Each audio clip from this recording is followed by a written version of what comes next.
Putih biru telah berganti jadi putih abu-abu, sialnya saya terjebak mengikuti MOS, masa orientasi siswa, yang tak lebih hanya sebagai penggojlokan yang terfasilitasi. Di balik semua itu ternyata ada berkahnya, karena saya bertemu dengan beberapa teman SD dan juga teman SMP. Maklumlah, Bali itu pulau kecil apalagi hanya seputaran Denpasar pasti bakal ada yang namanya lo. Lagi kawan. Tahun 2002 awal melangkah menjadi siswa SMA di salah satu SMA negeri di Denpasar, menyenangkan. Dapat bertemu kawan lama dan juga kawan baru lagi.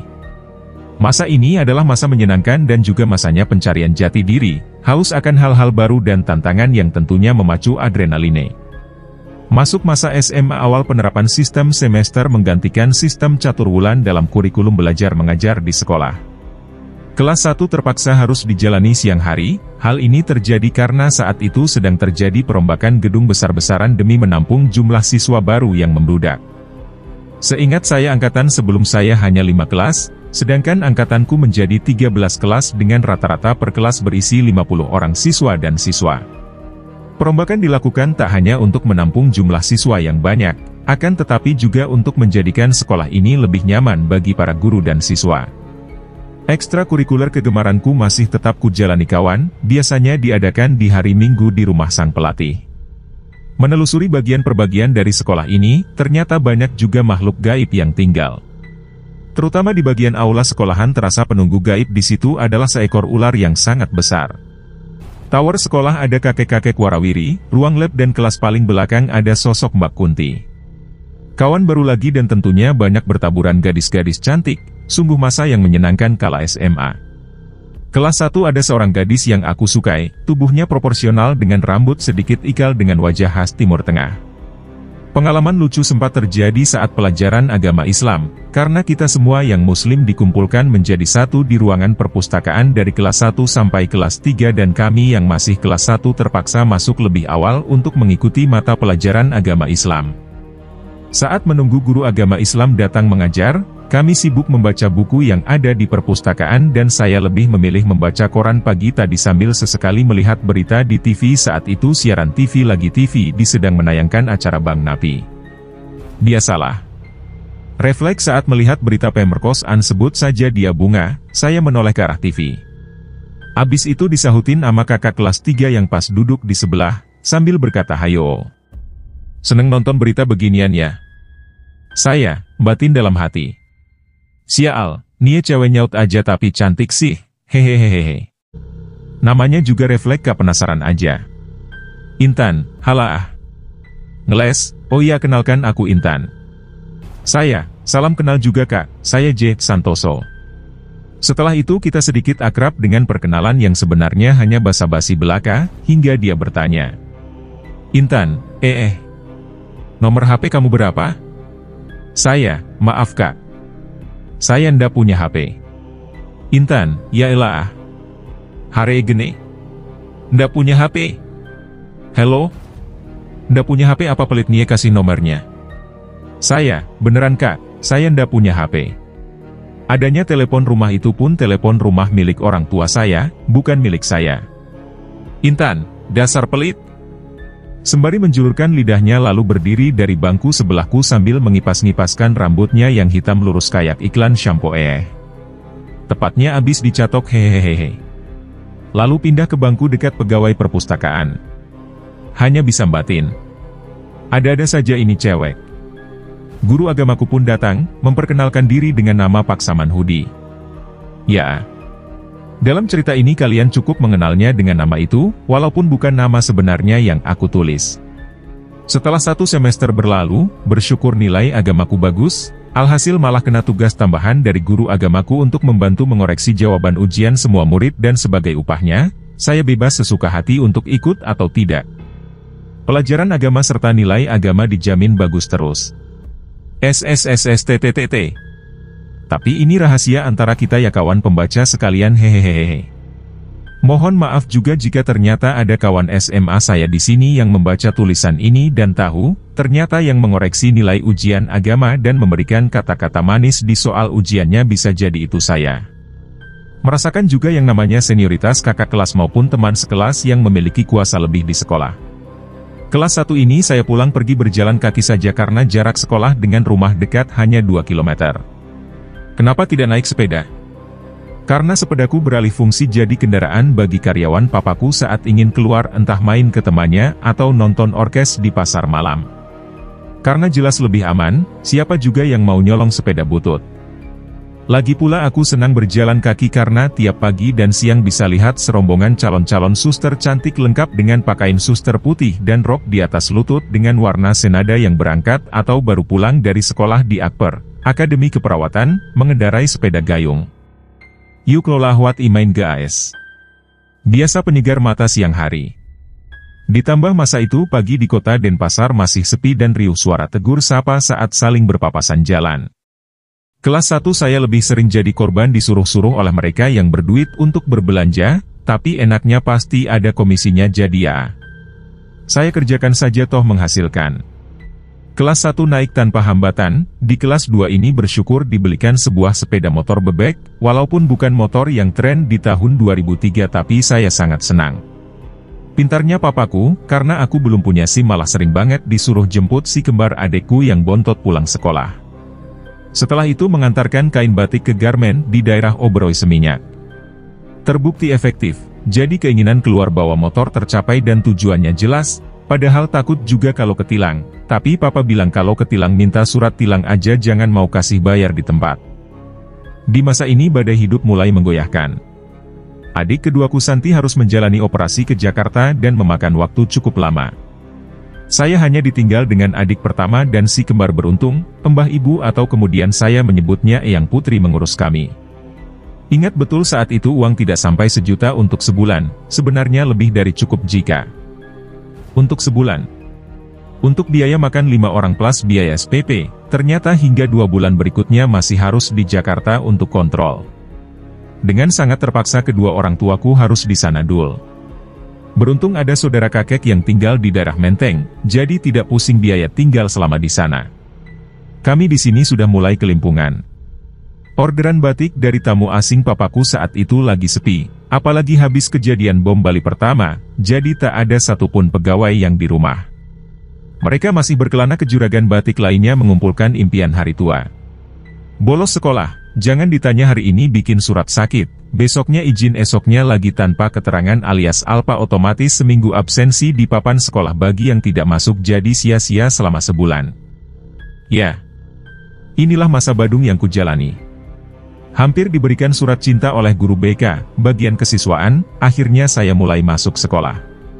Perubahan terjadi, awalnya jadi pesuruh berakhir jadi tukang palak. Jahatnya yang saya palakin mulai adik kelas, teman seangkatan dan kakak kelas. Dengan cara halus tentunya, anehnya mereka nurut saja. Saya curiga ketika itu menggunakan ilmu keenam untuk mempengaruhi mereka, atau mungkin muka saya ini kacung miskin jadi mereka mudah memberikannya. Jika ada yang bertanya nggak takut salah malak ternyata dia jago bela diri? Beruntung sekali tidak terjadi, malah mereka tahu saya sedang kesusahan terutama dalam hal keuangan. Sering mereka membantuku dan tutup mata jika aku harus malak ke teman-teman yang lain. I have power mungkin itu ungkapan yang tepat. SSSSTTTT. Akan kuberitahukan satu lagi rahasiaku saat masih sebagai anak Badung dulu. Biasanya saya dan beberapa sahabat karib sedari kecil menjerat wedus balap atau kambing kota yang liar di jalanan, bukan mencuri dari rumah orang. Kemudian dijual ke rumah makan yang menyediakan menu tersebut. Selain wedus balap kadang menjerat biawak, hasilnya lumayan. Sahabat-sahabatku malah tidak meminta sepeser pun hasil jerih payah mereka, kata mereka, kamu butuh duit, kita ini sudah saling kenal sejak kecil, dari masih ingusan sampai ketahuan baca stensilan 3000-an ramai-ramai di kebun belakang. Susah senang kita lalui. Udah hendak usah dipikirin, entar malam kita kudu beraksi lagi sikat wedus balap lagi buat nambah keuanganmu. Kalian mau bilang perbuatan saya ini biadab? Jahat? Uang yang didapatkan haram? Iya saya akui itu. Silahkan saja tak mengapa. Aku tidak dendam pada kalian kawan, karena aku tahu kalian tidak berada dalam posisiku. Apa yang bisa kulakukan saat itu? Remaja 17 tahun dengan keuangan morat-marit tanpa keahlian. Keahlian bela diriku juga masih kalah dengan teman-teman di perguruan. Jam terbang mereka lebih tinggi, beberapa kali seleksi juga kalah poin. Apalagi saat itu sedang gencarnya diutamakan putra-putri daerah yang berprestasi dan saya akui prestasi mereka sangat bagus bahkan sampai bisa membawa pulang medali emas saat PON yang diadakan tahun itu, tapi mereka sangat baik padaku, sama sekali tak membedakan suku ras dan agama. Nunggu kiriman uang juga tidak mungkin, duit buat berobat dan operasi papaku dapatkan dari menggadaikan rumah warisan orang tuanya dan itu sangat tidak cukup bila harus berbagi dengan kami. Kami yang ditinggalkan hanya bisa berdoa, dan berdoa dalam tiap sholat bahkan aku sempatkan menyelipkan doaku di sepertiga malam. Masa SMA ini saya tidak merokok apalagi minum minuman keras seperti teman-teman sebayaku. Doa kami terkabul, adikku pulang dengan selamat. Meskipun dokter menganjurkan untuk 6 bulan berikutnya kontrol lagi kemudian setahun berikutnya setiap tahun hingga 3 tahun untuk melihat apakah sel kankernya sudah benar-benar hilang. Hubunganku dengan Ririe. Oh iya sampai lupa kawan, Ririe itu gadis yang aku taksir dulu. Berwajah Timur Tengah dengan cantiknya yang natural. Ririe semakin lengket bahkan kadang sedikit berani, bayangkan saja. Lagi asyik-asyiknya ngobrol di depan kelas. Sebagai gambaran kawan tiap kelas kami biasanya ada kursi panjang permanen dan taman persegi di depannya, biasa dipakai buat duduk sambil ngobrol. Kala itu aku sedang asyiknya ngobrol dengan teman-teman cowok satu geng depan kelas. Tiba-tiba Ririe datang dengan tenangnya langsung duduk di pangkuanku dan mengambil permen lollipop yang ada di mulutku. Dikulumnya permen tersebut habis itu malah dibalikin lagi dimasukin ke mulutku. Awalnya, ya risih dan malu banget diledekin teman-teman sekelas. Cie, suami istri mesanya, belum malam Jumat ini masih Senin bro. Tapi saya lebih memilih diam tak menanggapi, hanya menganggap angin lalu dan Ririe yang asyik ikut nimbrung juga terlibat obrolan dengan teman-teman perempuan yang kebetulan ada di situ sekedar tersenyum. Ririe ini merupakan gadis pertama selain mama dan adik perempuanku yang mau aku antarkan pulang. Dari kelas 1 sampai kelas 3 jadwal mata pelajaran olahraga selalu dapatnya hari Rabu dengan jadwal tiap 2 minggu sekali berenang. Saya yang kurus kering tak bisa renang, akhirnya bisa juga berenang itu pun karena malu teman yang lain pada bisa renang, belajarnya di pantai bareng sahabat di perumahan. Kesalahan lain yang kulakukan adalah ikut nge-gym karena malu dengan berat badan yang hanya 45 kg, sempat diskusi dengan papa katanya jangan sekarang tapi nanti saja setelah lulus SMA. Membayangkan tubuhku di masa SMA lebih mirip pecandu, gaya pakaian SMA-ku berbeda dengan yang lain ciri khas celana cut berai baju agak longgar. Kiblatku saat itu band yang hits dengan salah satu lagunya berjudul Pos SV, sedangkan zaman itu sedang tren lagu beraliran grunge dan punk. Remaja SMA zaman itu trennya celana komprang ala rapper dengan baju rada ketat agak kayak maho-maho nggak jelas gitu plus kancing depan dibuka sebiji tak lupa lengan baju dilinting dan rambut klimis berjambul ala Tintin ada juga yang dibikin mohawk tapi nggak sampai skinhead. Sedangkan yang cewek-ceweknya asli Dutch pakaian sekolah mereka full press body, apalagi pas primadona sekolah yang lewat sampai bikin susah nelan ludah sama celana mendadak sesak di bagian depan, wangi parfum minimarket yang iklannya sering banget beredar di TV yang ada wangi jeruk, tutti fruity atau melati plus rambut rebo unding hasil catokan, maklum lagi hits banget tren rebo unding yang hasilnya rambut lurus kayak sapu ijuk itu kawan. Padahal smoothing sudah ada cuman belum ngehits. Paling kuingat saat sudah penjurusan di kelas 3 dan jurusan yang aku pilih adalah bahasa. Alasannya simple. Gak mau ribet ngitung dan juga tertarik dengan bahasa Prancis. Selain itu, karena nilai fisika dan kimia saya di kelas 2 bertengger di angka 4 dan 3 bertinta merah, sedangkan matematika di angka 5 kemudian ekonomi dan akuntansi malah berada di angka 7 dan 8,5. Waliku menganjurkan masuk IPS, tapi aku lebih memilih bahasa sebagai kelas terakhir di SMA. Beruntungnya lagi Ririe sekelas denganku di kelas 3 tapi tetap tak sebangku, karena SMA negeri di mana aku sekolah ini mewajibkan yang putra sebangku dengan putra dan yang putri sebangku dengan putri demi menghindari hubungan yang tidak-tidak. Sempat terjadi kehebohan saat pagi hari, di mana mentari baru mulai merangkak naik dan embun pagi masih tersisa di pucuk dedaunan.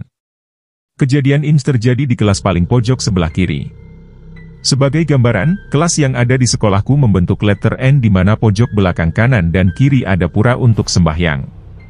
Kami ramai-ramai lihat ke kelas tersebut, terlihat jelas sosok kuntilanak berdiri melayang di sebelah meja guru dengan tawa khasnya. Hihi.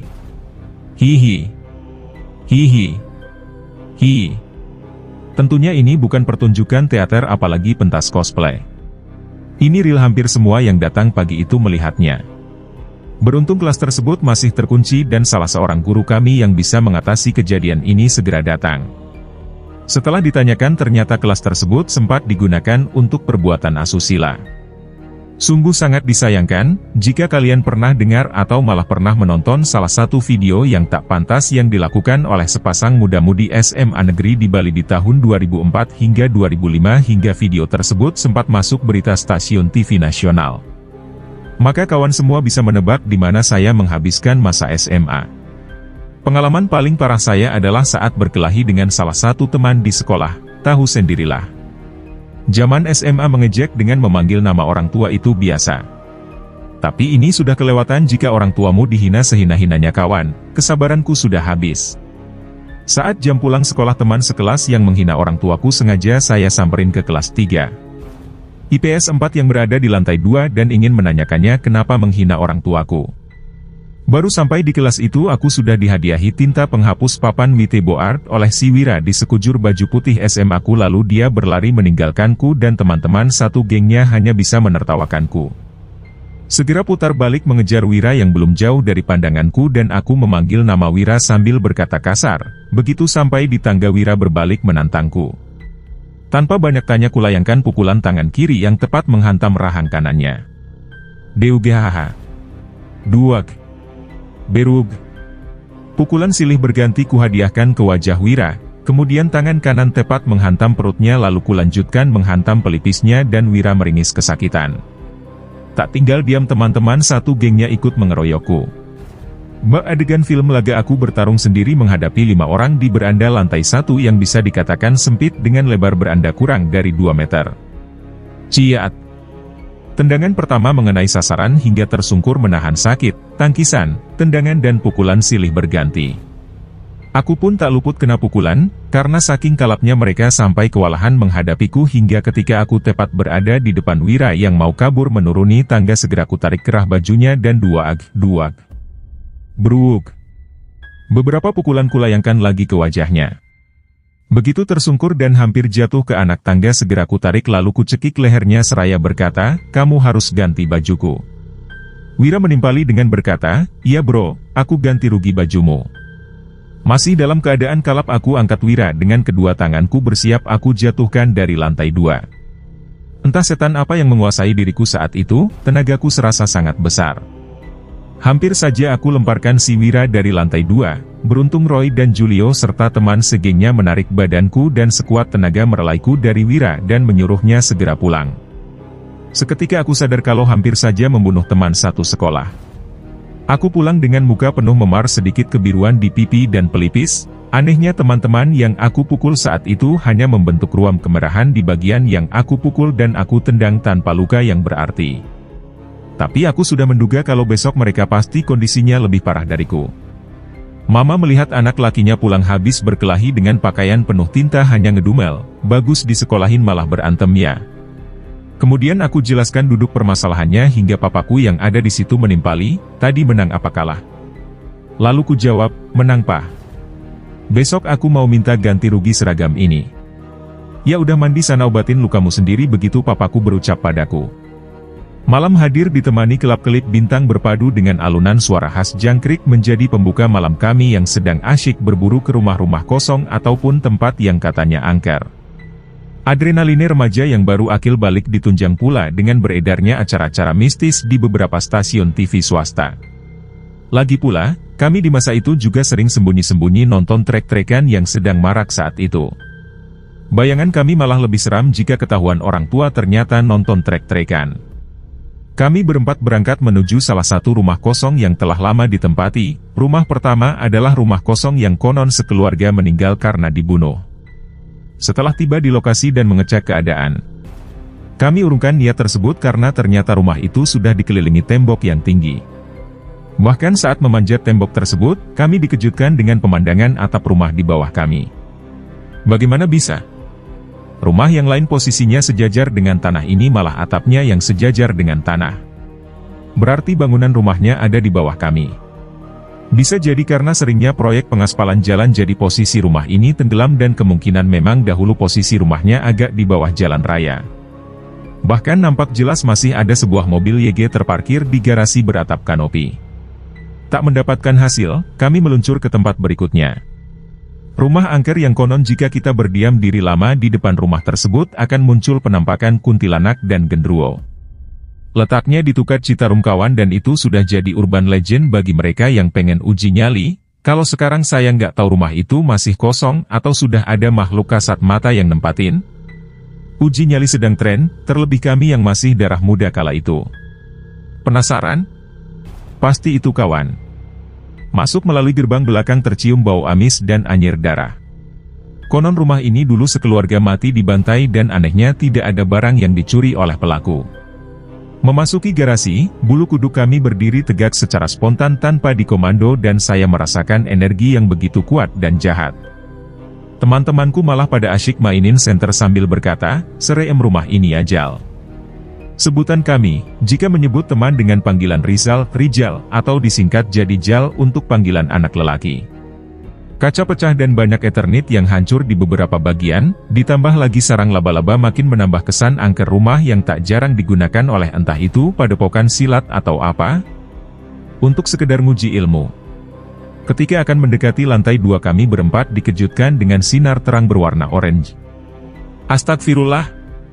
Si Topan nyebut kemudian berkata, "Ayo pulang aja Jal. Ini Banaspatinya udah ndak suka kita datang." Samar-samar terdengar eraman suara yang berat dan jauh, "Aarg. Aarg. Waduh Jal, mending pulang yuks." Aku merasakan hawa kesedihan yang mendalam di rumah ini, kepala mulai pening dan mual ingin muntah. Ya udah. Kita balik aja Jal.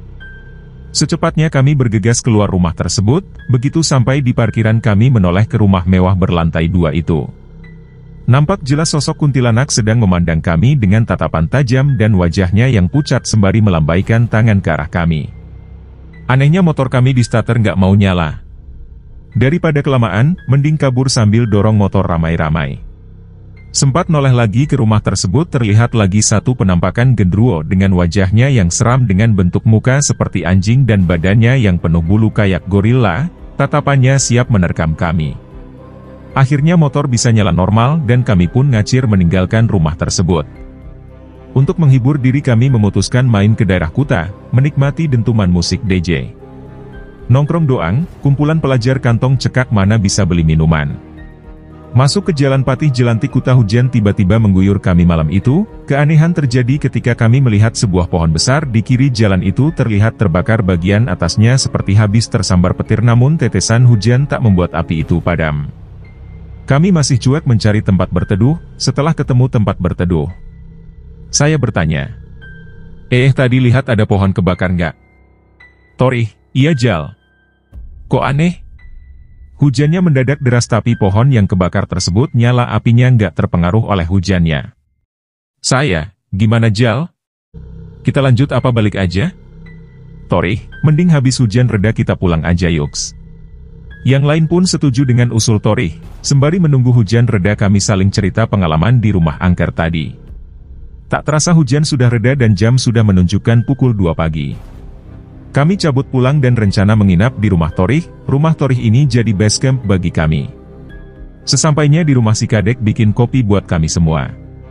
"Mumpung ada bola Jal. Aku mau nonton bola, apa lawan apa nih?" Jawab si Topan, "Udah nonton aja, ini musuh bebuyutannya MU." Aku yang gak begitu paham liga sepak bola memilih memejamkan mata yang sudah lelah ingin terlelap. Saat aku dan Torih udah nyenyak tertidur, sekonyong-konyong si Kadek membangunkan kami. "Kadek, bro. TV-nya kok aneh, tiap nonton bola channel TV pindah sendiri." Aku matiin TV-nya malah nyala lagi padahal remote aku pegang. Saya, dengan mata masih ngantuk berat. "Sini. Tia cabut stop kontaknya dulu kali aja, ini TV-nya Torih error." Setelah aku cabut colokan TV-nya, tiba-tiba nyala sendiri. Langsung kubangunkan Torih. "Saya, Jal. Bangun Jal. TV ente kesambet nih Jal." Torih terbangun dengan mata merah karena tidurnya terganggu. Semprul, mana coba aku lihat. Astaga! Aneh ini Jal. Mending kita ke depan dulu aja. Saya, mau kabur kemana? Rumahku udah kekunci. Kadek, udah biarin aja. Mending kita tidur, entar juga kalau setannya kalau udah kelar nonton dimatiin. Topan yang habis nonton bola asyik memainkan irama suara ngorok, tidur di lantai beralaskan matras. Kami semua di atas kasur tidur dengan perasaan takut, bersembunyi di balik selimut saling berpelukan kayak telet BS sampai akhirnya kami terlelap. Kami terbangun jam 11 siang, harum kopi bikinan Topan memang paduan yang pas. Lalu si Topan dengan entengnya berkata, Topan, semalam aku kebangun, mau indah ke atas kok di sebelah atas sudah ada orang pakai pakaian kaos item celana jeans item di pojokan sebelahnya Kadek sambil nonton bola siaran ulang. Torih, siapa Pan? Kita udah pada tidur, ngelindur palingan kamu? Topan, enggak lah. Aku kebangun kebelet pengen buang air kecil, anehnya pas balik kamar itu orang aku lihat tidur di sebelah Kadek. Kadek, aku memang merasa ada yang naik ke kasur Pan tidur di sebelahku, kirain ko Pan. Topan, mana mungkin dek. Orang jelas aku lihat ada yang tidur, otomatis kasur penuh makanya aku lanjut tidur di bawah. Torih, serius Pan. Semalam itu TV udah dicabut colokannya masih nyala sendiri dan pindah-pindah channel dan baru berhenti pas di siaran ulang bola. Topan, lah. Terus orang yang aku lihat siapa? Torih, entahlah. Sambil mengangkat kedua bahunya, wong samar kali Pan. Topan, Tapi kok aku nggak takut ya? Kadek, ya lihat aja Pan, orangnya punya belahan bibir atas yang pas di bawah hidung nggak? Kalau nggak ada ya jelas itu wong samar. Topan, waduh. Aku nggak perhatiin Jeh. Selanjutnya kami semua membahas rencana hari ini, mumpung libur panjang semester sekolahan. Jadi biar nggak bingung mau ngapain. Pernah ketika itu kami lagi ingin main ke kota negara untuk mengunjungi ibunya Torih dan adiknya yang lagi liburan di kampung. Sebagai informasi, jika melewati jembatan dan tempat-tempat yang dirasakan angker mending pencet klakson sebagai tanda kita numpang lewat. Kebetulan kami berencana berangkat sorean biar sampai kota negara menjelang Isya, di perjalanan menuju negara ketika akan melewati daerah Soka, tepatnya di Selemadeg. Dengan kontur jalan yang saat itu masih berkelok-kelok, tidak seperti sekarang sudah ada jalan tembusan jadi tinggal jalan lurus aja. Perasaan saya sudah nggak enak sebelum berangkat, sempat bilang ke Topan karena dia yang bawa motor, sedangkan saya hanya jadi pembonceng. Pan, ntar klakson aja ya. Topan, halah. Gampang, udah tenang aja Jal. Kita touring santai nggak ngejar waktu jugaan. Saya, udah. Ntar mending klakson aja terutama mulai daerah Bajra sampai Selemadeg. Bukannya nurut. Topan tak mengindahkan perkataanku, benar saja. Ketika masuk maghrib tatkala jingga senja merona menjemput malam. Kami telah sampai di sekitar Selemadeg.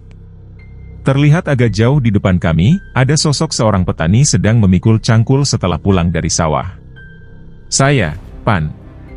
Klakson Pan. Topan, apaan sih? Orang pak taninya di pinggir jalan ngapain di klakson? Saya udah Pan. Klakson aja, ini kita udah masuk daerah yang gak ada sawahnya. Begitu sinar lampu motor menyinari pak tani tersebut, semakin jelas terlihat jika dia berjalan sambil melayang. Pas motor kami tepat berada di sebelahnya, seketika refleks noleh ke arah Pak Tani yang membalas tatapan kami dengan senyum dingin dan jelas terlihat tidak ada garis bibir antara hidung dan bibir atas. Astagfirullah. Langsung seketika Topan tarik gas sekencang-kencangnya. Hingga motor bebek yang kami pakai jarum kecepatannya menyentuh di angka 80 km per jam. Penasaran? Kami kompak noleh ke sebelah kiri dan ternyata tepat di samping saya. Pak Tani tersebut berjalan dengan santai memikul cangkulnya. Langsung aku berucap, Mbah. Cucu numpang lewat Mbah, mohon maaf kalau cucu ada salah Mbah. Sekedipan mata langsung hilang. Torih yang membonceng Kadek akhirnya bisa nyusul kami dan bertanya. Torih, Jal. Perut ente mules ya? Naik motor kayak lihat setan aja. Topan saya, kompak menjawab, emang iya Jal. Torih, kapan Jal? Pas di mana tadi lihatnya? Saya, Pas tanjakan tadi itu Jal. Lihat Pak Tani mikul cangkul, pas kita salip ternyata wong samar. Makanya Topan langsung tancap gas cuman motor udah lari kencang Pak Taninya masih ada di sebelahku. Tori, sokor. Makanya kalau ada tikungan ama jembatan kudu klakson, tandanya permisi. Saya, tahu tuh. Topan ngeyel kalau dikasih tahu. Kami melanjutkan perjalanan kurang lebih 2 jam dari Denpasar menuju negara dan akhirnya kami sampai di rumah neneknya Torih dengan selamat tanpa kurang satu apapun. Sore itu selepas maghrib segera kuraih kunci motor bebek yang tergantung di tembok ruangan depan di ruang tamu, tak ingin menyia-nyiakan karena hari ini mau ada janji dengan teman karib atau lebih tepatnya sahabatku sedari SMA ini. Papa yang melihat gelagakku hanya berkata, "Pulang jam berapa Le?" Ku jawab jam 11 Pak. Sambil memakai jaket lalu ku cium tangan papaku dan pamit berangkat. Aku terlalu takut mengajak Ririe keluar, lagi pula mau diajak jalan kemana? Duit juga pas-pasan, selain itu Ririe juga lebih suka menghabiskan waktu dengan keluarganya. Sesampainya di rumah sahabatku di bilangan Jalan Ahmad Yani Denpasar, ternyata di sana sudah berkumpul beberapa temanku yang lain. Agenda malam itu bagi yang tidak punya pasangan hanya sekedar putar-putar keliling kota, sambil godain cewek cantik mengendarai metik yang mulai marak di kotaku. Sampailah di tempat nongkrong kami, sebagian teman-temanku menyukai game online CS yang lagi marak saat itu. Aku hanya sekedar melihat saja, ikutan main juga nggak pernah bisa dan selalu kalah duluan kena tembak. Perut lapar dan aku segera mencari penjual nasi goreng di dekat situ, sambil menawarkan diri pada teman-teman kali saja ada yang mau nitip sekalian. Tak terasa waktu sudah menunjukkan jam 12 lewat, aku pamit duluan karena janji pulang jam 11 malam ini malah sudah kelewatan jam pulang. Semoga saja papaku sudah tidur, batinku berkata begitu. Kupacu motor bebeku dengan cepat agar segera sampai di rumah, beruntung jalanan Denpasar di tahun itu lewat jam 10 malam sudah sangat sepi. Sesampainya di rumah, pelan-pelan ku buka pintu gerbang. Kumasukkan motor dengan didorong pelan-pelan agar tak menimbulkan kegaduhan. Motor akhirnya sukses aku parkir di lorong yang posisinya berada di antara rumah dan gudang. Setelah memarkirkan motor, ku tengok dari balik pintu dengan berhiaskan kaca rada hitam yang menjadi pintu utama masuk ke rumahku, terlihat dengan jelas papaku sudah lelap dalam tidurnya hingga dengkurannya dapat kudengar. Ya TV nonton orang ini, tapi untunglah. Kalau belum tidur bisa dipijat sapu ini punggungku. Sambil perlahan-lahan membuka kunci pintu terdengar suara Eraman aarg. Aarg. Aarg. Begitu ku tengok sebelah kananku astagfirullah. Gemetar sekujur tubuh saat dengan jelas melihat papaku menyeringai dengan tatapan matanya yang tajam. Masih tak percaya dengan yang aku lihat, kembali pandangan kualihkan ke ruang tamu dan di sana masih jelas terlihat papaku yang tertidur dengan TV masih menyala. Mana mungkin bisa ada 2 orang papaku. Aarg. Teriakan itu terdengar tepat di sebelah kananku yang hanya berjarak kurang dari 2 meter, disertai bau busuk seperti bangkai tikus mati. Karena saking kaget dan takutnya, aku pun tergesa-gesa masuk ke dalam hingga akhirnya membangunkan papaku yang tertidur. Tentu kalian tahu sendiri. Setelah itu aku kena omelan, kuping kena jawar dan yang parah kunci motor disita otomatis selama seminggu ke depan aku berjalan kaki ke sekolah. Untungnya besok minggu jadi masih ada kesempatan buat rayu papaku. Setelah itu segera ku sikat gigi dan ambil wudhu karena tadi belum sholat isya. Aku ceritakan pengalaman itu ke sahabat-sahabatku di komplek perumahan, jawaban mereka ternyata sama. Pernah melihat penampakan papaku saat mereka menginap di rumahku. Padahal jelas-jelas saat itu papa dan mama sedang mengantarkan adekku berobat ke Jakarta, ada rasa penasaran menghinggapi hatiku. Malam pun tiba, selepas sholat isya sengaja pindah ke kamar sebelah. Kamar yang biasa dipakai sebagai mes untuk pegawai papaku yang hari itu sedang tidak ada orang karena sedang pergi keluar. TV kunyalakan kemudian genjreng-genjreng gitar sayur menyanyikan beberapa lagu. Tak terasa jam di kamar menunjukkan pukul 10 malam, segera ku ambil wudhu lalu balik lagi ke kamar karyawan papaku. Gelar sajadah lanjut wiridan sembari menghususkan untuk penunggu rumah tersebut, sekedar ingin berinteraksi secara batin saja. Dek. Batinku berdesir lalu ada seorang lelaki yang berat dan berwibawa dalam hati bertanya. Penunggu, ada apa memanggilku? Mau nantang? Saya, bukan Mbah. Keringat mulai terasa membasah badan dan bulu kuduk berdiri, hanya mau nanya aja. Sering ada penampakan bangsanya Mbah menyerupai papaku itu sebenarnya siapa? Penunggu, itu aku. Aku yang menjaga keluargamu secara gaib. Saya, lantas kenapa harus menyerupai papaku? Penunggu, ya. Karena papamu kepala keluarga di rumah ini dan sudah tugasku memantau jika ada yang mencurigakan. Saya, apakah keluarga di rumah ini pernah lihat ketika Mbah berubah wujud menyerupai papaku? Penunggu, tidak. Aku lebih sering menampakkan diri kepadamu karena kamu ini bandel dan sering pulang melewati persetujuan dengan orang tuamu. Saya, baiklah Mbah. Makasih banyak sudah memberitahu saya. Assalamualaikum. Penunggu, ya. Waalaikumsalam. Akhirnya ada sedikit jawaban yang kutemukan walaupun sebenarnya ingin bertanya lebih banyak lagi tapi sengaja aku urungkan niat karena teringat saat di sebuah khutbah Jumat.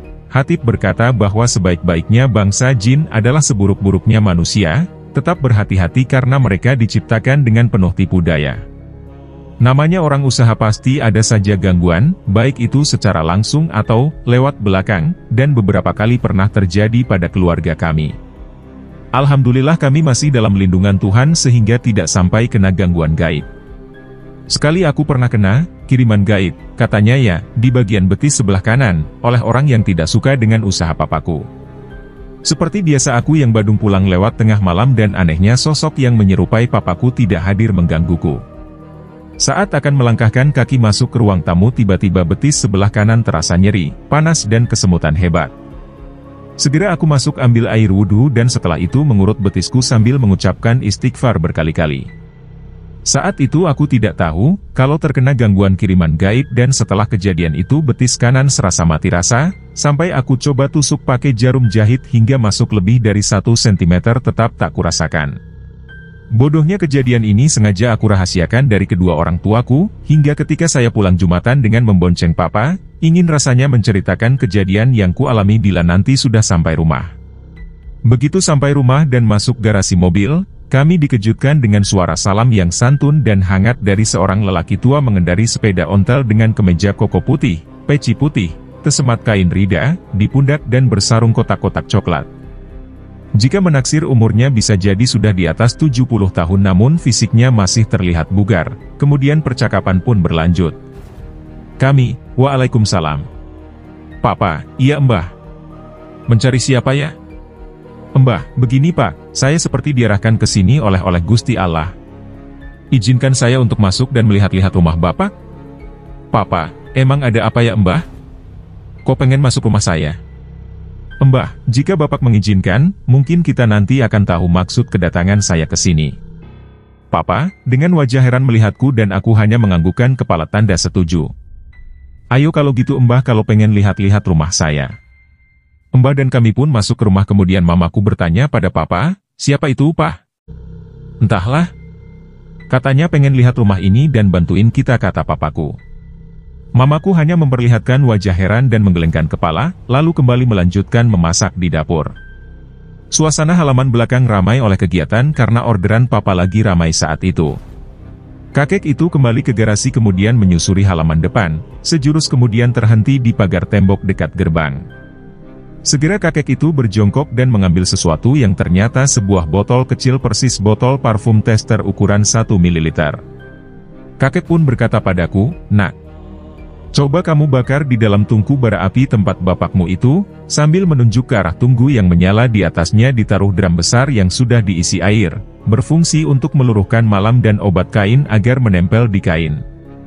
Aku pun menuruti lalu kubuang ke dalam tungku yang berisi kayu bakar yang sedang menyala, lalu aku pun kembali bergabung dengan papa dan kakek tersebut. Lalu kakek berkata, "Pak, banyak yang tidak suka dengan usaha bapak ini anak bapak jadi korban kiriman gaib. Untungnya kena di betis sebelah kanan dan anak bapak ini ternyata kuat menahan kiriman gaib yang ada di betisnya." Papa, dengan wajah kaget, "Kamu kena kiriman gaib nak?" Saya, "Entahlah. Pah, cuman betis ini serasa mati rasa, jangankan dicubit. Ditusuk jarum aja nggak kerasa, kalau malam kadang serasa ketarik-tarik uratnya cuman ya aku tahan aja Pah." "Mbah, sini kakek coba bantu obatin ya nak." Saya, "Boleh Mbah, jika saya bisa sembuh." Mbah, saya hanya berusaha, masalah bisa tidaknya hanya Allah Subhanahu wa Ta'ala yang punya kuasa nak. Tolong belikan saya telur ayam kampung 3 atau 5 butir ya. Diminta tolonglah adekku untuk membeli telur ayam kampung di warung dekat rumah. Setelah adekku datang membawa 5 butir telur ayam kampung, dibersihkan dan direndam ke dalam baskom berisi air biasa saja. Iya, air biasa saja tanpa embel-embel apapun. Lalu kakek tersebut menegadahkan tangan sambil berdoa. Setelah itu mulailah diambil salah satu telur yang ada di baskom sambil digosokkan ke betisku. Aar. Aduh. Aar. Sakit, Mbah hanya tersenyum. Kakek tersebut lalu berkata, "Tolong ambilkan piring atau mangkok, saya mau pecahkan isinya." Bergegaslah mamaku mengambilkan piring lalu diberikannya pada kakek itu. Kemudian dipecahkannya telur ayam kampung itu, serempak kami berucap astagfirullahalazim. Sungguh aneh tapi nyata, telur yang dipecahkan itu berisi 2 buah paku berukuran kurang lebih 7 cm. Tak masuk di akal telur sekecil itu berisi paku sebesar itu. Kembali digosokkannya telur berikutnya dan aku pun kembali meringis kesakitan dan seperti yang pertama kawan, lagi-lagi telur itu berisi 2 buah paku namun agak kecil kira-kira paku 5 cm. Tahan ya nak. Ini yang terakhir, kata si kakek itu, aar. Aarg. Aduh. Aarg. Dan isinya juga sama paku besi lagi seperti yang kedua kawan. Setelah selesai kami berdoa bersama dan kakek berkata kembali pada kami yang sedang berkumpul di ruang tamu. "Mbah, botol kecil yang kamu bakar tadi gimana nak?" "Saya, gak tahu Mbah, tadi saya tinggal gitu saja." "Mbah, ayo sama-sama kita lihat." Begitu ditunggu untuk merebus kain, kakek tersebut meminta kepada karyawan papaku untuk menyingkir dan meminta sebuah kayu untuk mencari botol yang aku buang ke dalam tungku tadi. Setelah agak lama mencari ternyata botol tersebut masih utuh dengan warna membara seperti bara arang. Diambillah botol itu menggunakan sekop oleh salah satu pegawai papaku lalu disiram dengan air kemudian kembali kakek itu menengadahkan tangan dan berdoa, kemudian memberikan aba-aba. Setelah aku masukkan ke dalam tungku kita semua harus menyingkir. Benar saja tak berapa lama terjadi sebuah ledakan bom. Bunyi ledakan tidak keras seperti bom akan tetapi diikuti oleh sebuah gumpalan api yang besar dan tinggi mengarah ke langit. Untung saja tungku tempat merebus kain saat itu atapnya sudah tidak ada dan belum sempat diperbaiki. Alhamdulillah. Insya Allah sekarang bapak sekeluarga sudah aman, kalau begitu saya mohon pamit dulu. Papaku lalu berkata, "Saya antar sampai rumah ya Mbah?" "Tidak usah, saya pulang naik sepeda saja," kata si kakek menimpali ucapan papaku. "Assalamualaikum. Pak Ibu, saya mohon pamit dulu," lalu dikayuhnya sepeda itu hingga sampai di depan jalan rumahku. Kakek itu belok ke kiri. Papaku masih penasaran, maka segeralah mengambil kunci motor dengan maksud ingin mengejar kakek itu. Logikanya orang naik sepeda gayung dengan sepeda motor, tentu yang naik sepeda motor akan dengan mudah menyusul pengendara sepeda gayung. Akan tetapi yang terjadi malah sebaliknya kawan, papaku tak menemukan kakek itu, bahkan bertanya kepada tetangga di mana jalan itu dilewati mereka mengatakan tidak ada kakek-kakek lewat pakai sepeda gayung. Malam minggu kami asyik ngumpul di rumah Torih. Aku asyik memainkan game Tonyao Pro Skater yang saat itu lagi tren di HP NGG Kide milik Torih. Maklum di usia seperti itu hanya aku saja yang tidak memiliki ponsel. Ingin rasanya meminta agar memiliki ponsel seperti teman-teman yang lain, tapi keuangan orang tuaku sedang tidak baik. Ditambah lagi adik keduaku masih harus bolak-balik Jakarta untuk check up. Jadi sengaja aku tak meminta ponsel, lagi pula, teman-temanku saat itu tidak akan bingung mencariku jika sedang tidak berada di rumah. Kadek lalu berkata, lihat trek-trekan yuks. Mumpung malam minggu, ayo. Kami serempak setuju dengan usul si kadek. Aku pun berangkat dengan dibonceng kadek, biasa. Lagi apes, kunci motor ketahan gegara pulang ke Maleman. Mutar-muter keliling tempat-tempat yang biasanya dijadikan ajang kumpul bagi para pembalap liar, tidak ada satupun yang nongol. Malah lebih banyak patroli seliweran, akhirnya kami putuskan istirahat sejenak di minimarket berlogo K yang saat itu hanya satu-satunya minimarket yang ada di Denpasar. Entah siapa yang memulai percakapan akhirnya obrolan kami berlanjut ke wisata malam yaps. Wisata malam alias berkunjung ke tempat angker. Kadek pun kembali mengusulkan. Kadek, Jal, gimana kalau kita survei taman festival? Torih, jangan dah Jal. Entar ente dimakan buaya di sana. Topan, iya dek. Isunya kan masih ada buaya yang sembunyi di sana. Kadek, yaelah. Tempat ini lagi tren, 2 minggu lalu kan kita habis dari sana mau ikut audisi acara mistis salah satu stasiun TV swasta. Topan, ACM. Masa pas nunjukin KTP langsung gak lolos, dibilang, wah. Orang Bali nih, biasa temenan ama hantu kan koplak namanya. Saya, ayo. Jal, lagian kita nggak usah sampai jauh ke dalam masuknya cukup sampai ke bagian sebelum wahana bermain itu aja yang dulu dipakai taman itu loh. Torih, ya udah, kita berangkat kalau gitu. Terus senternya gimana? Saya, iya ya. Balik dulu ajalah kalau gitu. Kadek, halah. Urunan aja beli senter sebiji ntar diundi yang kalah dapat bagian depan pegang senter. Akhirnya kami pun urunan untuk beli senter yang ternyata tersedia di minimarket ini dan perjalanan pun berlanjut menuju Taman Festival. Sebagai gambaran Taman Festival ini memiliki luas 8,9 hektar. Taman ini dulu dibangun oleh PT Abdi Persada Nusantara yang berlokasi di daerah Pantai Padang Galak, Desa Kesiman Petilan, Sanur. Taman Festival ini dulunya memiliki banyak sekali wahana permainan yang keren dan megah. Mulai dari gedung pertunjukan, amphitheater, teater 3D, kebun binatang, wisata alam, hingga gunung berapi buatan yang bisa meletus secara non-stop kawan. Betapa megahnya Taman Festival ini yang dulu sempat digadang-gadang sebagai saingannya Dufan. Namun harus gulung tikar saat memasuki era milenium, seingat saya tahun 2000 sudah tutup ini tempat. Akhirnya kami sampai ke Taman Festival, tidak seperti sekarang yang sering ramai dikunjungi oleh penghobi misteri ataupun sekedar mencari spot foto. Kesana dulu itu kudu sembunyi-sembunyi, kalau ketahuan yang jaga bisa habis kalian. Ya. Walaupun yang jaga juga jarang terlihat. Masuk ke dalam akan sangat berbeda sekali suasananya kawan, bahkan orang yang tak memiliki kelebihan pun akan merasakan suasana mistis dan angker. Ilalang tumbuh di mana-mana dan yang menakutkan adalah konon masih ada buaya yang tersisa di Taman Festival Bali ini. Disambut dengan ilalang yang tinggi menjulang serta banyaknya daun berserakan dan juga bangunan tak terawat bikin bulu kuduk seketika naik kawan. Topan ke bagian bawah senter karena dia yang kalah undian, tolah-toleh. Melihat keadaan sekitar yang gelap gulita. Begitu memasuki areal Turbo Theater, di tengah jalan tersebut ada pohon beringin besar dengan pagar setinggi 1 meter yang bisa dipakai buat duduk-duduk jika ingin istirahat. Sayangnya tempat ini sering dijadikan tempat buat mesum, terlihat ada beberapa sisa bekas peperangan, semoga saja sekarang lebih baik kondisinya. Gimana kita masuk ruangan teater apa enggak? Kata Topan, Kadek pun menimpali perkataan Topan, ngeripan. Mending lanjut jalan aja ke depan gak usah masuk ke dalam mentar malah gak bisa pulang kita. Pelan-pelan kami melangkahkan kaki sambil melihat kembali keadaan di sekeliling, lalu aku berkata pada sahabatku untuk membaca doa sapu jagat dan buat Kadek bacalah doa yang sering kamu baca dan kamu tahu. Suasana gelap menyulitkan kami untuk mengidentifikasi sudah sampai di area mana, merasa sudah terlalu jauh dan mulai tercium aroma tak sedap. Terkadang bau melati lalu tiba-tiba bau singkong bakar dan yang sering tercium sejak memasuki Taman Festival Bali ini adalah bau bangkai dan anyir. Begitu kami melangkahkan kaki untuk pulang tiba-tiba terdengar suara anak kecil sedang bermain yang saling sahut menyahut, dengerin Jal. Ada suara anak kecil tuh kata Kadek, iya bener Jal, ada suara anak kecil sekilas kami menimpali ucapan Kadek.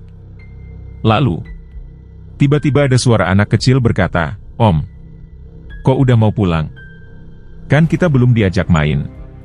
Seketika kami semua kompak menoleh ke arah belakang, terlihat jelas anak kecil menggunakan semacam popok menutupi kemaluannya dan tak mengenakan baju sambil memeluk boneka dari anyaman batang padi. Lari! Kami semua berlarian menuju pintu keluar yang masih sangat jauh di depan kami. Setelah dirasa aman kami berhenti sejenak mengatur nafas yang tersengal-sengal. Gilalah! Itu tuyul tadi. Belum reda kami mengatur nafas sudah dikejutkan lagi dengan suara perempuan bernada lirih tolong. Tolong aku. Ternyata di pojokan sebelah kiri ada kuntilanak dengan posisi tergantung di antara rimbunnya pepohonan dan suara minta tolong tadi berubah menjadi suara cekikikan khas hi. Hihi. Hi. Hihihi. saling menoleh satu sama lain kemudian lari. Serempak kami berlari hingga akhirnya mencapai pintu masuk yang kebetulan ada penjaganya di situ dan tentunya kami semua kena omelan serta tak menerima penjelasan dari kami, bahkan disuruh squad jump 100 kali. Setelah itu kami pun pulang. Topan ngedumel selama di perjalanan pulang karena sandalnya lepas saat berlarian di Taman Festival Bali tadi. Ilmu yang aku miliki hanya kelas rendahan bukan untuk melawan mereka, jadi ya tetap saja lari pukang langkang jika sampai ketemu sosok menyeramkan seperti mereka. Lagi pula ilmu amalan itu aku dapatkan saat masih SMP oleh pelatih bela diriku saat itu, karena beliau sepertinya tahu kelebihanku namun sayangnya beliau sudah lebih dulu dipanggil oleh Tuhan di usia yang masih sangat muda. Pernahkah kalian mendengarkan dongeng Si Pahit Lidah Kawan? Dongeng dari negeri Andalas yang termasyur. Dongeng tentang seseorang yang memiliki salah satu kesaktian ilmu laduni, apa yang terucap dari mulutnya akan terjadi. Sejatinya tiap orang bisa memiliki ilmu itu, namun kita kembalikan lagi pada Tuhan pemilik alam semesta, karena hanya Tuhan yang berhak memberikan ilmu itu. Aku masih teringat ketika libur panjang telah tiba kawan, biasanya kami sekeluarga akan berlibur ke rumah Eyang Kakung dan Eyang Putri dari papa mamaku.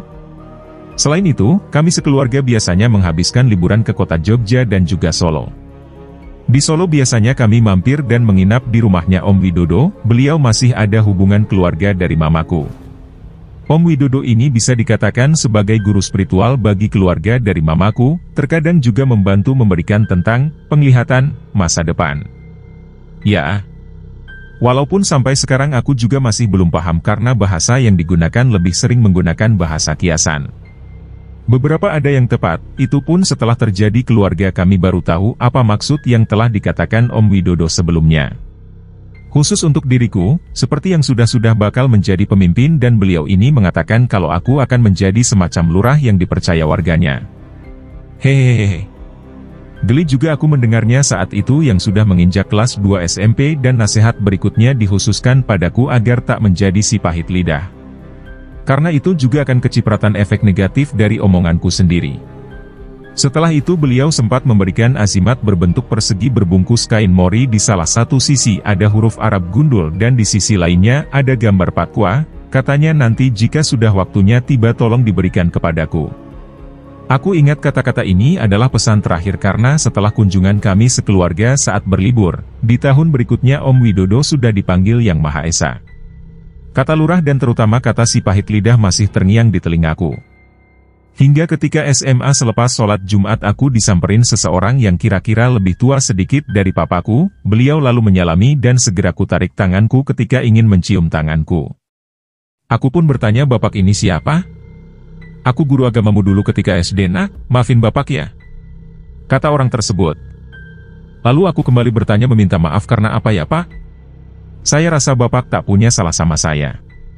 Guru SD, saya yang dulu pernah ngelempar kamu pakai penghapus papan tulis kapur, ketika itu lemparan saya tepat mengenai jidatmu hingga benjol. Lalu kamu sudah menjelaskan kalau tidak ngobrol di kelas sedang menyalin salah satu surah di Al-Quran. Saya, ya Allah. Iya pak, saya ingat itu pak dan saya sudah ilah kelas memaafkan serta saya juga minta maaf dulu memaki bapak dan menyumpahi dengan kata yang tidak baik. Guru SD, iya gak apa-apa nak. Saya juga ikhlas kalau sumpah yang diucapkan saat itu, kini terwujud pada saya. Saya, astagfirullahalazim. Maafin saya pak, sungguh saya tak ingin bermaksud begitu. Tak terasa saya sedikit menitikkan air mata. Guru SD, baiklah nak. Bapak pamit dulu, assalamualaikum. Saya, waalaikumsalam. Sesampainya di rumah aku katakan kejadian yang menimpa di masjid tadi pada papa mamaku dan mereka hanya mengatakan agar aku lebih menjaga lisan, hati dan pikiran serta harus mengikhlaskan apa yang sudah terjadi. Malamnya tak bisa tertidur kumainkan gitar sayurku sejenak sambil mengingat kembali arti si pahit lidah ini. Aku pun teringat ketika dulu masih SD untuk pertama kali diajak pulang ke rumah nenek dari papa di kota Batik. Di sana aku bertemu Eyang Kakung dan Eyang Putri dari papaku. Eyang Putri begitu antusias menyambut kedatangan kami sekeluarga, tapi entah kenapa Eyang Kakung dari papaku ini sangat tidak menyukaiku sama sekali, bahkan menganggap aku ini musuh bebuyutan yang harus dilenyapkan. Kuingat betul, saat adik keduaku sedang duduk di boncengan sepeda gayung yang distandar ganda oleh mamaku yang sedang sibuk mengurus si kembar. Sedangkan aku sedang asyik bermain mobil-mobilan tak jauh dari adekku. Saat mamaku lengah dari pandangan sekejap, adik kedua perempuan terjatuh dari sepeda dan menangis lalu dan segera mamaku menggendongnya. Papaku yang dari dapur berlari ke depan, ketika bertanya kenapa bisa jatuh. Sekonyong-konyong Eyang Kakung menyebutkan kalau aku yang mendorong sepedanya dengan sengaja agar adekku jatuh. Padahal jelas-jelas posisiku saat itu di depan mamaku, dan adekku di sebelah kanan mamaku. Tanpa banyak tanya dicubitnya aku hingga menangis, padahal mamaku sudah menjelaskan kejadian sebenarnya tapi tetap aku yang disalahkan. Jujur, saat itu sakit sekali hatiku difitnah seperti itu. Tak hanya sampai di situ, seringkali tiap ada kesalahan pastilah aku yang dituduh padahal aku tak melakukannya. Dan kejadian berikutnya yang kuingat adalah saat aku, adik pertama, dan adik keduaku, serta Eyang Putri naik becak menuju rumah Eyang Kakung. Eyang Kakung punya 2 istri. Entah kedua adikku ini mendapat komando dari mana? Ketika sudah sampai di depan rumah Eyang Kakung lalu meneriakkan nama Mbah Kakungku dan di belakangnya ditambahkan kata gila. Jujur saat itu aku diam saja tak berucap apapun bahkan Eyang Putri menasehati jangan berkata begitu. Dosa. Udah jangan dosa. Begitu kata Eyang Putri. Tak ayal Eyang Kakung tergesa-gesa keluar rumah dan tahu apa yang terjadi? Kembali aku yang jadi bulan-bulanan, dicubit, dijewer telingaku bahkan hampir dipukul pundakku pakai sapu sedangkan kedua adekku, mereka sama sekali tak kena amukan Eyang Kakungku. Untung Eyang Putri dan mamaku yang sudah dulu di sana mencoba menenangkan Eyang Kakungku. Eyang Putri, sudah. Ngapain kamu marahin dia? Sambil menunjuk aku yang hanya bisa menangis. Putu lanangku iki menengwai. Malah iku losing bengak-bengok. Menunjuk kedua adik perempuanku. Cucu lelakiku diam saja, itu lo yang teriak-teriak. Eyang Kakung, ra mungkin. Wes jelas aku krungu ngejek ngunu, nek gak ono sing kongkon terus sopo sing iso ngajari ngomong ngunu, gak mungkin. Sudah jelas aku dengar ngejek gitu, kalau nggak ada yang suruh terus siapa yang ngajarin ngomong begitu? Papa, bener kamu ngomong gitu? Ngajarin adekmu ngomong gitu? Sambil menatapku dengan geram. Saya, nggak pa. Aku diam aja dari tadi sambil sesenggukan menitikkan air mata. Eyang Kakung, haalah. Ra mungkin, ra percaya aku, koe raiso didik anakmu, haalah. Gak mungkin, gak percaya aku, kamu gak bisa didik anakmu. Maka bertambah geramlah papaku. Melayanglah sapu di pundaku hingga aku tersungkur dan kembali menangis keras. Mamaku merelai papaku yang sudah mulai kalap. Kemudian aku berlari seorang diri pulang ke rumah Eyang Putri, karena saat itu aku sudah hafal jalan pulang ke rumah Eyang Putriku. Sudah pasti saat itu terjadi pertengkaran yang cukup hebat di sana. Sesampainya aku di depan pintu rumah Eyang Putriku yang jelas-jelas terkunci, karena Eyang Putriku masih di rumah Eyang Kakung.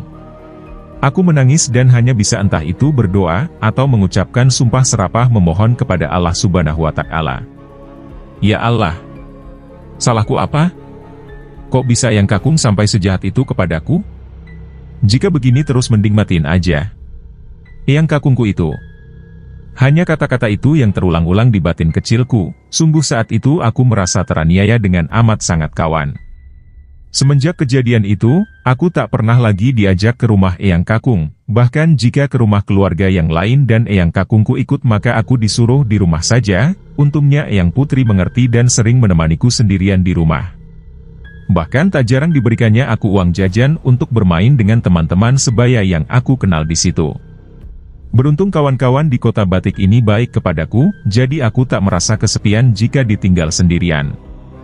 Doa atau mungkin sumpah serapah yang kupanjatkan ternyata benar-benar mustajab, entah karena teraniaya atau karena si pahit lidah. Aku juga bingung ketika itu kawan, karena tak sampai libur lebaran berikutnya ternyata Eyang Kakungku telah dipanggil oleh Allah Subhanahu wa Ta'ala. Saat itu aku hanya bisa membatin dan bersyukur karena Allah Subhanahu wa Ta'ala mengabulkan doaku. Padahal kini setelah kurenungi lagi, sungguh sangat berdosanya aku mendoakan seperti itu. Maafkan anakmu Pah karena mendoakan ayahnya, Eyang Kakung, Papa dengan doa yang tidak baik. Sungguh aku tak ingin berkata begitu, karena saat itu aku sangat kecil dan lemah serta tak ada yang mendengarkan kejujuranku, tak sadar aku sedikit menitikkan air mata dalam lamunanku. Sejak saat itu aku sangat berusaha menjaga hati dan lisanku agar tak sampai menyumpahi orang yang tidak-tidak karena takut terulang kembali. Ikhlas adalah kata yang mudah diucapkan, namun teramat sulit diamalkan kawan semua. Aku berusaha tetap istiqomah agar tak menyumpahi orang lagi.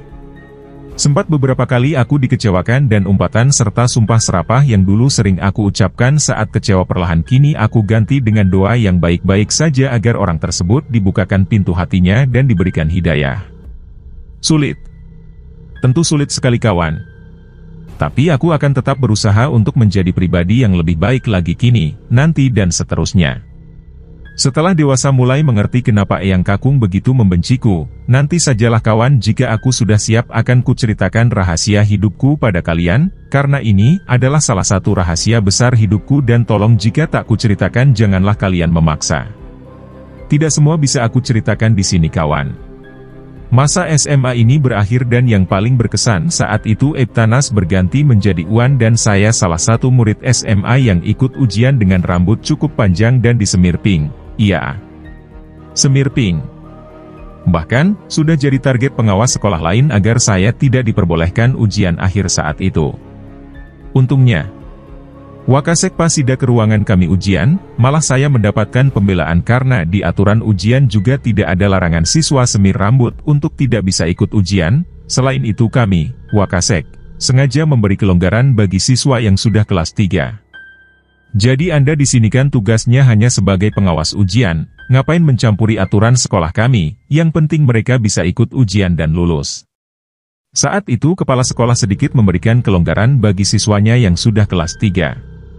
Diperbolehkan rambut panjang dan disemir, tapi tetap pakaian kudu rapi dan ikut aturan sekolah. Di kelas 3 jurusan bahasa ini emang paling enak kawan, jadi contohnya saat guru bahasa Indonesia tidak bisa hadir dan mengajar serta memberikan tugas. Kami tidak bolos malah semua kompak mengerjakan tugas secepatnya selesai lalu mencari guru mata pelajaran berikutnya. Jika guru tersebut masih mengajar di kelas lain maka kami minta diberikan tugas soal duluan jadi pulang cepat tapi tugas semua terselesaikan. Paling apes kalau jam terakhir yang mengajar adalah wali kelas kami guru bahasa Perancis, dijamin gak bakal bisa minta tugas karena beliau pasti mengajar tepat waktu dan selesai mengajar tepat waktu. Jangan salah, biar kata killer tapi guru bahasa Prancis kami, orangnya paling santai. Saat dia mengajar kita diperbolehkan sambil makan atau nyemil, kalau bosen boleh tidak ikut pelajaran beliau tapi tetap dihitung absen dan kalau ngantuk boleh tidur di kelas. Saya salah satunya yang sering tidur di kelas, untungnya nilai bahasa Prancis saya masih di atas angka 7. Uan telah usai. Kami mengalami libur yang cukup panjang di tahun 2005. Bahkan, aku ingat betul saat ujian masuk universitas ijazah SMA belum keluar karena pergantian Eptanas menjadi UAN, kalau sekarang jadi UN. Aku bersyukur sekali bisa diterima di Universitas Negeri di Bali program ekstensi jurusan hukum. Sebenarnya aku sudah daftar di salah satu sekolah pariwisata di Bali, saat itu hari terakhir daftar ulang. Namun di perguruan tinggi negeri ING aku incar di saat bersamaan malah baru pengumuman, jadi saat itu benar-benar gambling dan sudah pasrah jika tidak dapat maka akan mengulang ujian tahun depan. Di universitas ini semua urusan administrasi aku selesaikan sendiri, jadi begitu pengumuman keterima aku langsung ke kampus jurusanku dan ku selesaikan semuanya sore sampai hampir tengah malam. Bahkan untuk ospek dan lain sebagainya urusan administrasi juga sudah beres semua. Saat ospek atau mos di perkuliahan tak merasakan hal yang ganjil, jangan salah kejadian menyeramkan terjadi saat kami mengadakan bakti sosial.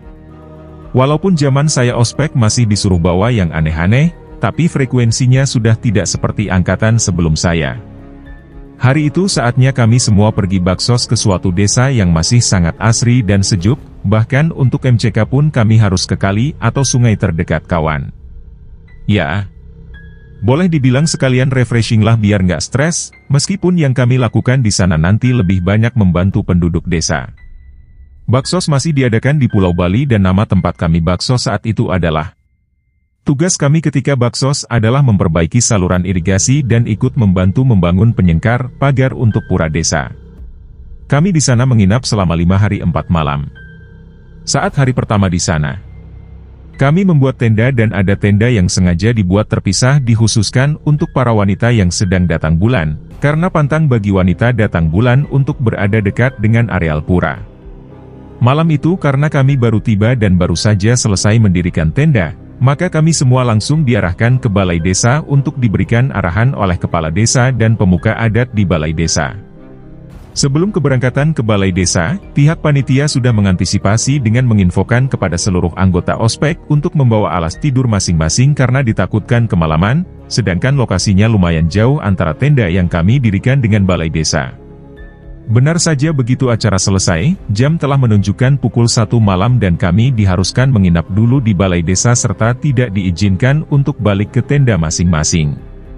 Rasa lelah dan penat yang mendera tubuh membuat kami tidak banyak berbicara menjelang tidur dan segera masuk ke dalam sleeping bag masing-masing. Kebetulan saat itu temanku ada yang memiliki sleeping bag yang bisa muat untuk 2 orang. Jadi saya ikut numpang sekalian dan matras kemah yang saya punya sengaja ku pinjamkan ke teman yang lainnya. Ketika itu saya sudah hampir terlelap, seketika dikejutkan dengan harum wangi bunga melati dan sedap malam yang amat menyengat dan hal tersebut juga diamini oleh teman-teman yang lain. Tapi kami tidak curiga apa-apa dan merasa aman karena ada beberapa penduduk desa dan panitia serta dosen ada yang berjaga malam, jadi buat apa takut? Ketika sudah setengah terlelap, teman saya yang tidur bareng dalam satu sleeping bag, membangunkan dan berbisik. "Bro bangun bro. Acaranya baru dimulai." "Hah? Apaan sih? Acara apa?" Tanyaku setengah bergumam. "SSSTT udah perhatiin aja," ujarnya lagi. Bersamaan dengan selesainya ucapan kawan senasib sepenanggung di baksos ini, tiba-tiba terdengar suara lolongan anjing yang amat lirih dan panjang, "Au, au." Disertai dengan bau busuk yang amat sangat menyengat. Seperti bau bangkai tikus bahkan lebih parah. Ya ampun. Bau apaan ini? Baunya busuk sekali. Tanyaku ke teman satu sleeping bag. "Sudah, diam saja, perhatikan saja. Ini bisa berbahaya bro. Ikutin apa yang aku bilang ya, kita tetap dalam posisi seperti ini, jangan sampai bangun dari tidur," jawabnya. Setengah bingung, saya hanya bisa melakukan apa yang diperintahkan teman saya satu sleeping bag ini. Mencoba melihat sekeliling, beberapa kawan sudah tertidur lelap, namun para penjaga terlihat terjaga dan aware dengan situasi yang mendadak tersebut. Tak lama kemudian terdengar seperti suara bendera berkibar yang tertiup angin bersamaan dengan munculnya suara itu tiba-tiba saja lolongan anjing pun hilang. Dan tiba-tiba saja entah dari mana datangnya muncul 4 buah kain mori, kain kafan berterbangan di atas kami semua.